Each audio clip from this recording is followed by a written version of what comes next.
Right, in this video I'm going to show you how to remove a Volkswagen Tourag glove box. So first of all, we're going to start off with a trim tool.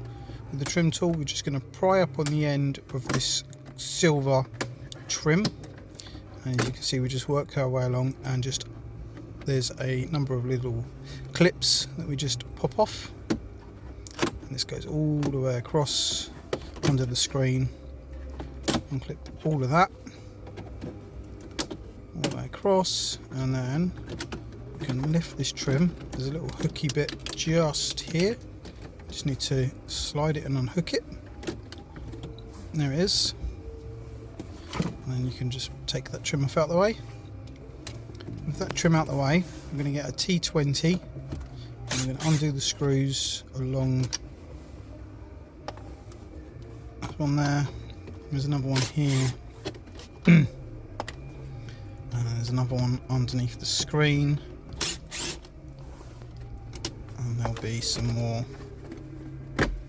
Oh no, there isn't one on the end, so there we are. And then we undo this next piece of trim, which again is clipped in just with a couple of clips. With that removed, we can now get to the screws for the glove box. So next thing we're going to do, I think, is we're going to take the radio out. So I'm going to get some European radio keys, and you just slide them in and feel them until they click. Slide one in that way. The flat side goes on the outside with the curve on the inside. The stereo is very tight in the hole, so after I try and use the the removal keys on their own, and I find it's really wedged in there, I then get the same trim tool that we just used, just to lever the end out, just to get us that little bit of wiggle on the stereo, and there we are. Right, now slide the stereo out.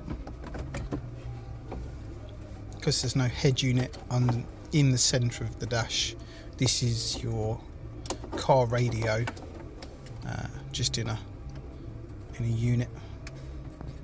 Some vehicles you'll have an SD card in the front of these, just depends on what vehicle you're doing, and if it needs a CD for map updates, if it's got anything. There we are. All the antennas and the big plug on the back have been removed, and the reason we need to take this out is because right up in the corner here they put a screw.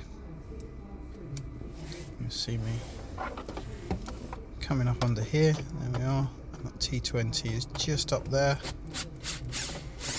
Nice long extension on the impact driver, and we can get that out. Make sure we don't drop it. And there we go. There it is, right up in there in the corner. So pop that off, put the normal bit back on, undo the screw across the top. You want to take the radio out first, so you haven't got the cables holding the glove box in. It's very difficult to try and remove the radio once the glove box is removed, and those aerial antennas are very delicate, so you're not going to be yanking or pulling on them. So we've got three just along the top there that we can see. What we're going to do now is we're going to stick all that back in the hole, close the glove box. Now, down underneath there are two screws.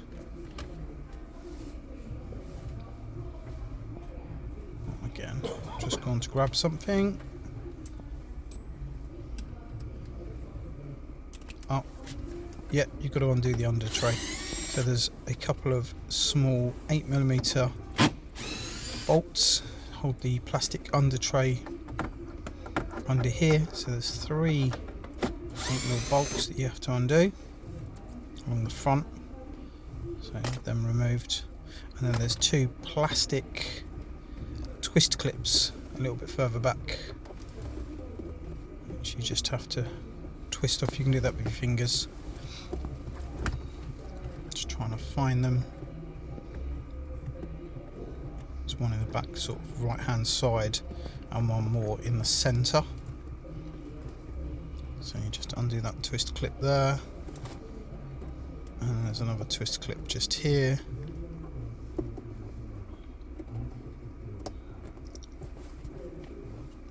With those two, they look like that. Plastic screws you screw in with a little slot on them. You can then unclip the under tray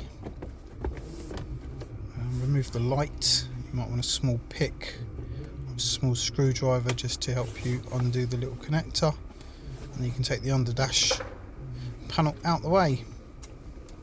With that removed, we can now get to those two screws, one in each corner,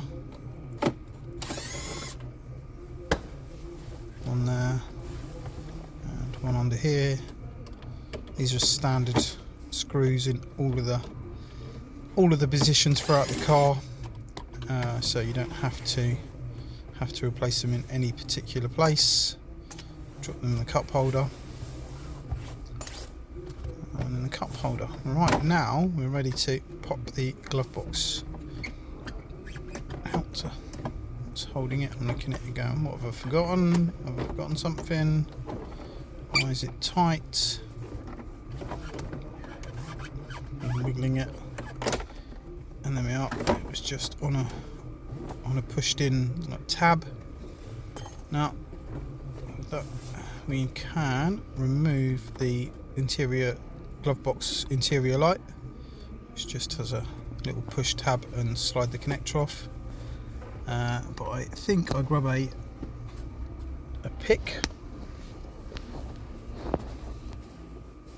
and then with the pick we just open the little latch and just lift it up. It's a little bit tricky. There we are, lifts up. This is just on the top there, there's a little silver latch that just clicks in, and then we can reach around the back, make sure the cables are out the hole in the glove box. That's it, move them out the way and give it a slow pull forwards. And then there's two more. We've got the light on the base of the glove box, which has actually got a little clip on the edge of it, which is just down in there.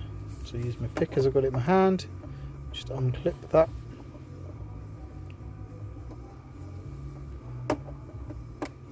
It's just there.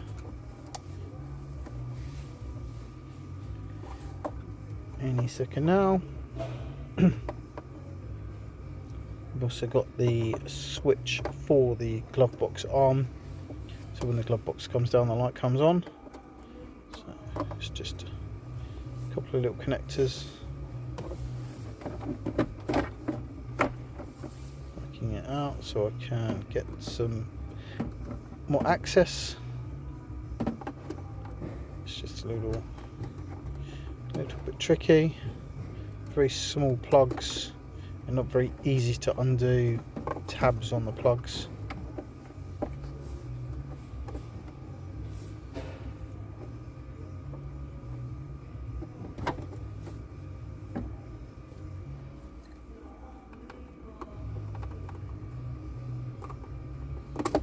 There we are, as you saw there, it just dropped off. See, got a very small plug just there, just trying to show you on the light. And then with that removed, there's a aircon pipe that goes down the back, which is sent off. Just trying to show you here, just trying to unclip the little plug from there. And then there we go. That's how you remove the glove box from a Volkswagen Tourag. When you put it back in, just make sure that the air conditioning pipe goes back in the back corner. And yeah, thanks for watching, and I'll see you in my next videos hopefully.